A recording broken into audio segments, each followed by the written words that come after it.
Long ball is going to go for a touchdown. The game's over. Webster Slaughter. Metcalf will go for the score. Unbelievable.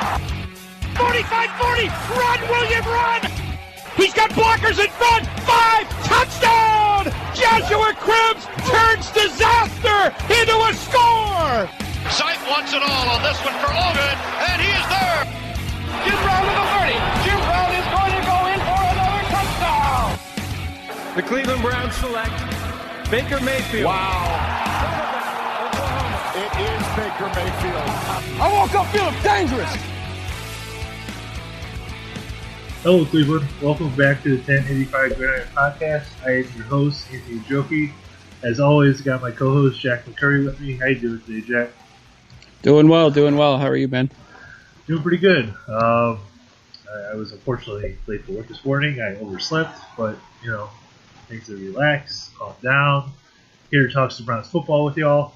What we're going to do today is we are going to do an episode like we did a couple weeks ago with the Rams. We are going to do a by the numbers episode focusing on the Browns' opponent on Monday Night Football, the San Francisco 49ers. But first, we have a couple news items to discuss. First, coming off his big performance against the Baltimore Ravens, Nick Chubb was named the AFC Offensive Player of the Week. This is no surprise to anybody after he put up the yards he did and 3 touchdowns, including the 88-yard touchdown run against that Ravens defense. Jack, I know this is pretty expected, but even throughout last year, Baker was continuously nominated for AFC Player of the Week. Chubb was as well, or the Rookie of the Weeks. Now they're taking that next step and getting awards like this. It just shows how great that draft class was and how so far this season Nick Chubb has really been able to grow into one of the top running backs in the NFL. Yeah, I mean, you have a dominant week like that, and there wasn't too many other players in the AFC that could have the performance like Chubb. I mean, the only guy that would have been close would have been Leonard Fournette, who rushed for over 200 yards against the Broncos defense. The only thing was he didn't score any touchdowns. So obviously when you give the ball to Chubb, you give the award to Chubb essentially because he had 3 touchdowns at over 160 yards, including the 88-yard run. So obviously very deserving of the award. And then when you look at his season as a whole through the first quarter, he's 3rd in the league in rushing, and he's only like 13 yards behind Christian McCaffrey, who is also having a monster year as a running back. So, like you said, last year they were getting all the Rookie of the Week awards. Hopefully Baker and Odell and some other guys on this team can pick up offensive or defensive players of the week awards because, we're starting to see the full potential of this Cleveland Browns team, and hopefully they'll be rewarded not only with Player of the Week awards, but hopefully some Player of the Year awards at the end of the season. Yeah, definitely. And I put a chart out there the other day that showed Nick Chubb's run direction and the stats that he's been able to put forth this year. When he's run outside the left tackle, he has 70 carries for 72 yards for 4.2 average. Inside the left tackle, between the left tackle and center, 20 carries, 104 yards, 5.2 yards per carry. Between the center and right tackle, 29 carries, 91 yards for 3.1 average. Outside right tackle, 12 carries, 131 yards, 10.9 yards per carry, but that 88-yard touchdown run is in there. Jack, what stands out to you the most when looking at that chart based on his run direction so far this season?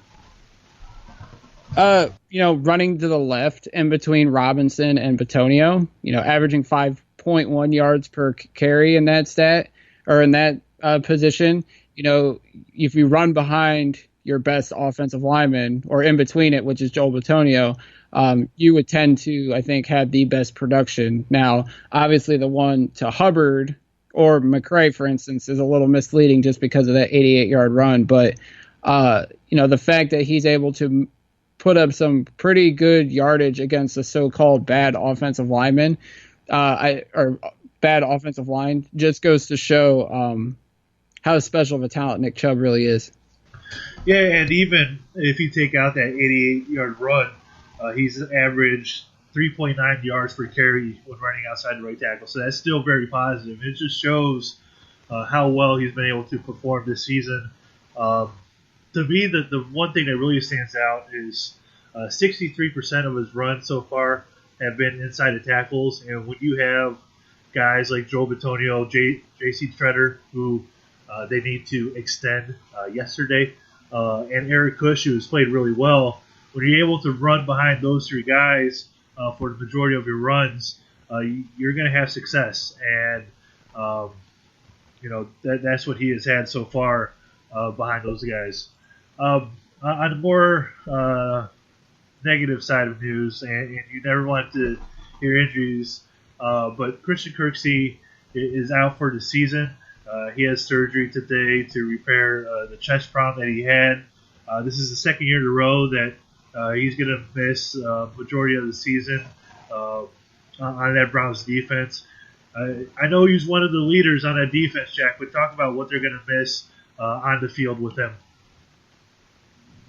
Yeah, definitely. I mean, he's like the longest tenured Brown. Him and Bitonio have been here since 2014. We know what kind of leader he is. Obviously, he was voted one of the captains. His presence will still be felt, off the field. He's going to be a solid mentor to guys like Taki and Mac Wilson. He's already pumping Wilson up to carry on without Kirko on the field.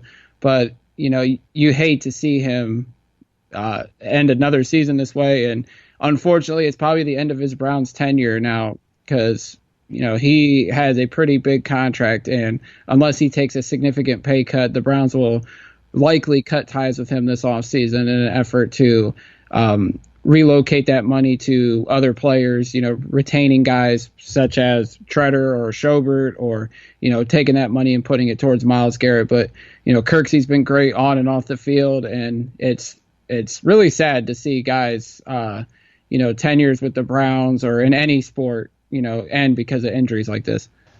Yeah, I would hope they could figure out a way to get him back here. But, the business side of things, it looks like it might not be that way for Christian Kirksey and the Browns. All right, moving on to our opponent on Monday Night Football, the San Francisco 49ers. The Niners are 3-0 in the NFC West. They are in first place. They had a bye week this past weekend. They have the third-ranked scoring offense in the NFL at 32 points per game. They have the 8th-ranked scoring defense in the NFL at 18 points per game. Kyle Shanahan, who we know very well here in Cleveland, is in his third season as a head coach of the San Francisco 49ers, and he has compiled a 13-22 record. But the Niners have been stockpiling talent over the last few years, and one of the major pieces that they added to this team is they traded for Jimmy Garoppolo for the New England Patriots. Last year, he unfortunately tore his ACL, but so far this season, he has a 69% completion percentage, 5 touchdowns, 4 interceptions. He's only been sacked 2 times in 3 games, which is very good considering they're missing their left tackle and Joe Staley. But, Jack, talk about what's kind of impressed you about Jimmy Garoppolo coming back from that ACL injury and trying to get back into things with Kyle Shanahan running that offense. I mean, he's basically come back in, and it's been the same productivity as it was before the injury. I mean, last year he got off to a slow start. He was below 60% completion percentage, but coming back in, he's obviously getting the ball out. He's making timely throws. He has solid weapons all around him. Yeah, like you said, he's missing his left tackle and Joe Staley, but the line has been good to him. Only have allowed 11 hits through 3 games, and that's with a rookie left tackle too. But Garoppolo, people were kind of wondering how good is he, And, I wouldn't say he's a top 10 quarterback, but I would definitely put him in the top half of starting quarterbacks across the NFL.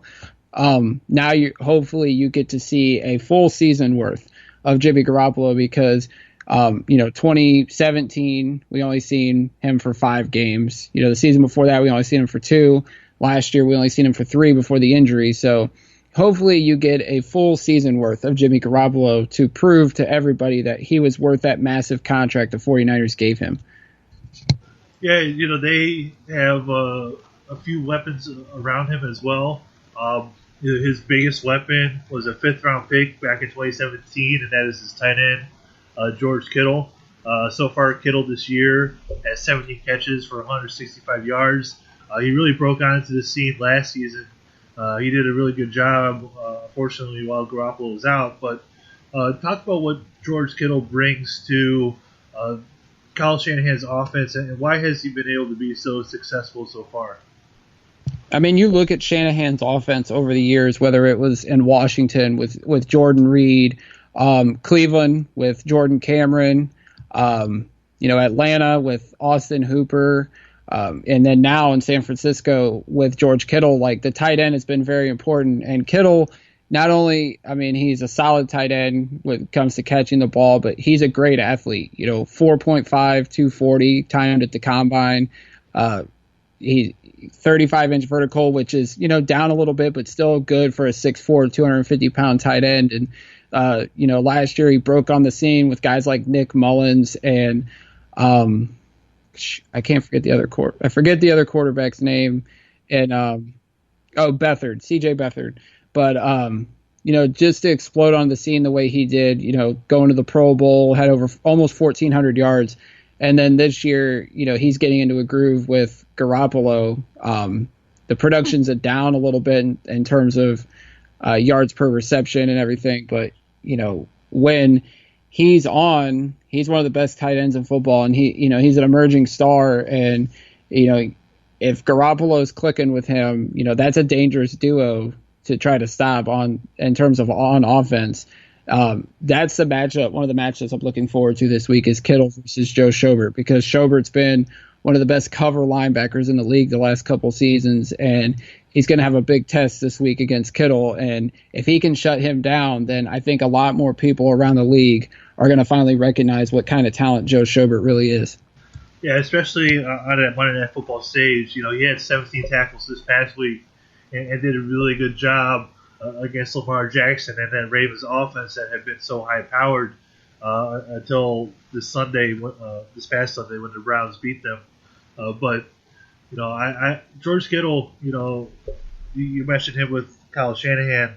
Those guys, watching their game against the Steelers, they love running motion. They love running play action. And the thing with Kittle is he's good at blocking as well. But the other guy that they have behind them blocking as well is their all-purpose fullback, H-back, whatever you want to call him. And that is, I'm going to butcher the last name, Kyle Juszczyk. Is that close enough? You got it, buddy. All right, close enough.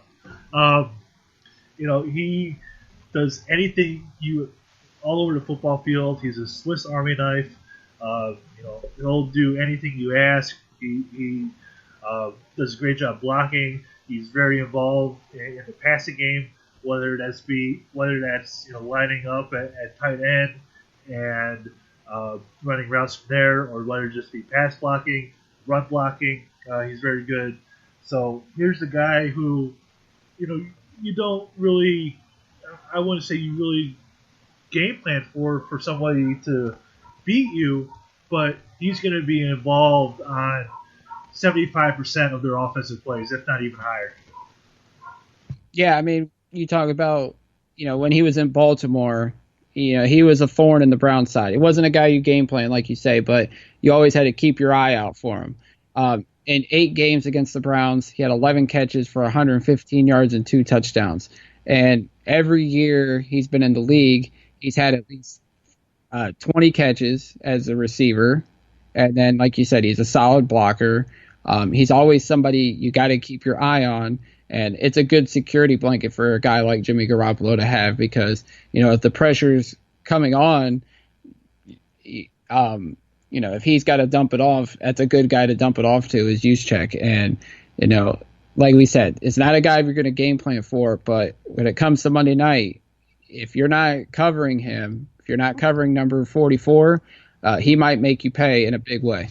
Not only do they have George Kittle and Kyle Juszczyk involved in the offense, but they do have two good receivers, Dante Pettis and Marquise Goodwin, who came over as a free agent addition a couple years ago. So far this season, Marquise Goodwin has averaged 20.8 yards per reception. We saw for the last 2 weeks that we have not had Denzel Ward. We have not had Greedy Williams. The defense has been able to survive without those two guys in the lineup for 2 weeks. And they did lose the game against the Rams, but the defensive secondary still played okay in that game. But if those two guys are back this week, how much of a problem do you see Marquise Goodwin and or Dante Pettis given the Browns secondary? You have to throw in Deebo Samuel as well, who's a second-round pick this year. Those are talented wide receivers. They're not the big-time receivers, but, they do their job. Pettis has gotten off to a slow start this year, but, you look at Deebo, he's averaging 13.4 yards per reception. He's had 11 catches in 3 games so far. And then you bring up Goodwin, who, a few years ago was trying out for the U.S. track team. He's got that much speed. He is a deep threat to say the least. They could give the Browns secondary some fits. Hopefully Greedy and Denzel are back this week, but if not, you've seen TJ Carey, Terrence Mitchell, Jermaine Whitehead, Eric Murray. These guys have been productive in the last couple of weeks with the majority of the starting secondary out. And then obviously Demarius Randall's back. They can put him back deep and he can be that guy that could shut down Goodwin in a situation where, they want to send him deep down the field. Randall's been known to do that. So, while I'm a little concerned if Greedy and Denzel are out again for the third week, I'm not overall concerned just because our secondary has played well without them, and I expect that trend to continue. Yeah, you've seen with Steve Wilks over the last couple of weeks the ability to adjust, putting in players in positions to succeed. He's done a phenomenal job so far with his defense, even when those two guys have been in there playing for the Browns. That first week has been such an aberration so far this season, but the defense has played really well. And I think one of the aspects that this defense can really succeed this week against the 49ers is the pass rush. I know Garoppolo's only been sacked twice in 3 games, but missing your starting left tackle and Joe Staley, that certainly opens up the door for Myles Garrett, who had somewhat of a quiet week against Baltimore, but the other guys, Larry Ogunjobi, Sheldon Richardson, Olivier Vernon, they definitely made some noise, and I would expect this week that you're going to see Myles Garrett on Monday Night Football make a little bit of noise. Yeah, definitely. While, the 49ers offensive line has been productive, last week or their last game against Pittsburgh, you've seen the cracks in there that, they can struggle. They gave up 8 of their 11 QB hits against the Steelers defense alone. Obviously they have a rookie left tackle there in Justin School. They have an experienced offensive line the rest of the way. But I would fully expect Steve Wilks is going to focus Myles Garrett on Justin School. Obviously this is a learning experience. The bye week's going to help him, and obviously he's got Joe Staley helping. Joe Staley's been a solid left tackle throughout his whole career. But School might get taken to school on Monday night by Myles Garrett, and Myles had a quiet week against Baltimore, but I fully expect him to rebound, and he could have another monster performance on Monday night. He had one against the Jets, and it wouldn't shock me if he had another one against the 49ers. Let's shift over to the defensive side of the 49ers. This defense is not lacking talent. They have 5 first-round picks in their defensive front. Nick Bosa, DeForest Buckner, D. Ford. Let's see, who are the other 2? Thomas, Armstead. Arik Armstead. Having that many first-round picks in your defensive front just shows what the 49ers have been able to do in terms of gathering talent, gathering assets. GM John Lynch has done a very good job out there in San Francisco of building this defense. They were able to add Richard Sherman to their secondary. So they have a lot of talented players on their defense. And you saw in that game against Pittsburgh, while they turned the ball over 5 times, their defense really was able to hold and keep them in the game, and ultimately came up big when it mattered most to get San Francisco their 3rd win on the season. Jack, talk about this defense as a whole and what that defensive front that boasts so many first-round picks, former first-round picks, will be able to do against this Browns offensive line. Yeah, the 49ers defense is definitely one of the most talented groups in the National Football League from top to bottom. I mean, we talked about the defensive front. You did. They drafted Bosa, Buckner, Thomas, and Armstead, and then were able to swing a trade for D. Ford, who was another first-rounder. And these guys have gotten after the quarterback, to say the least, through 3 games. They have 32 combined pressures, which are hurries, knockdowns, and sacks between the 5 of them. That's one of the tough defensive fronts in the league. Obviously, we talk about the Browns having a talented one. The 49ers are right up there in terms of talent, and they might have even more just because of where these guys were all drafted and, their unique abilities as pass rushers. And then, you get down to the linebacking core. They drafted Fred Warner, I think, a year or 2 ago, and he's coming on as a young linebacker in the league. And then they added Quan Alexander, who it was a bold move earlier this year when they signed him as a free agent, giving him a lot of money coming off a free agent deal. But he's been great in terms of a coverage linebacker. He's holding QBs to a 22.2 quarterback rating when they're throwing towards him, and he also already has an interception this year. So that's a good linebacker tandem for them to build with. And then you talked about the secondary. It's banged up right now because they've lost Jason Verrett, who they brought over in free agency. He's been injured. And Witherspoon, who was their second starting corner, he's hurt now. So they're relying on a guy that's only played in 4 career NFL games to be the second corner opposite Richard Sherman this week. So it's going to be very interesting. Obviously, Sherman's one of the top corners.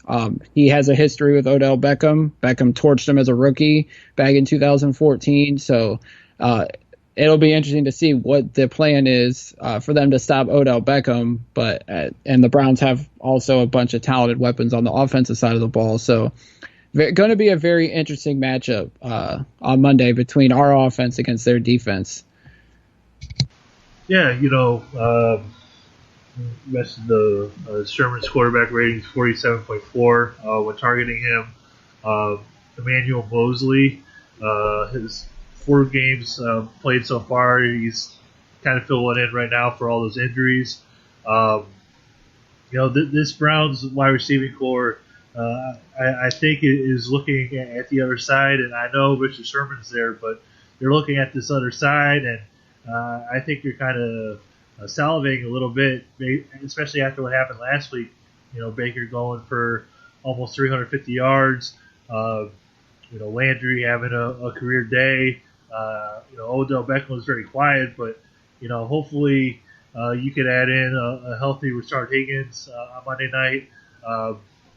Supposedly Antonio Callaway is going to be back. We're not entirely sure, but we believe so from his 4-game suspension. So this wide receiving core can finally be full and healthy, and I think you're going to see the full explosiveness that we know this wide receiving group can bring to a game. Not only that, but Ricky Seals-Jones that had a great game on Sunday. I'm sure they're for sure going to include him in the game plan this week as well.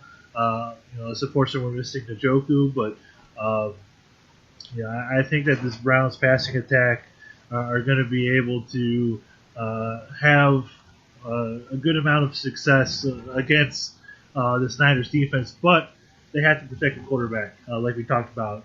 That front five with Bosa, Buckner, Thomas, Armstead, and Ford. We talked about the combined pressures. They're going to have to protect Baker Mayfield. They're going to have to allow him time to throw. They're going to have to use Nick Chubb not only in the running game but in the play-action game as well. Again, just kind of repeat what you did against Baltimore, but you have to be able to execute that 2 weeks in a row. Yeah, definitely. You got to have, first of all, you got to have the running game going, and then obviously you got to get the ball out quickly. Like, you cannot do any of this vertical down the field stuff where Baker has to hold on to the ball and wait for a guy to get open. Like, that's not going to work against this defensive front. They will come at him so quickly that Baker will get eaten alive if he has to do any of that. Just get the ball out quickly, run some RPOs. Like, that's been effective.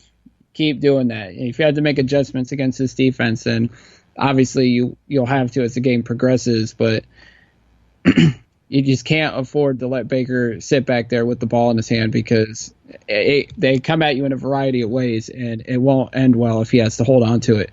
And, what sucks, we're talking about relying on Nick Chubb. Right now, the 49ers are holding running backs to 3.4 yards per carry, and it's fourth best in the league. So, hopefully we can find some holes for Chubb to get through, but it's going to be a tough one for him this coming Monday.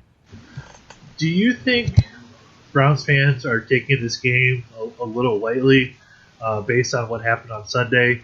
I know a lot of people think, even though the Niners are 4-3, that they have a lot of holes, but they're actually very talented. Do you think that Browns fans might be taking this game a little too lightly?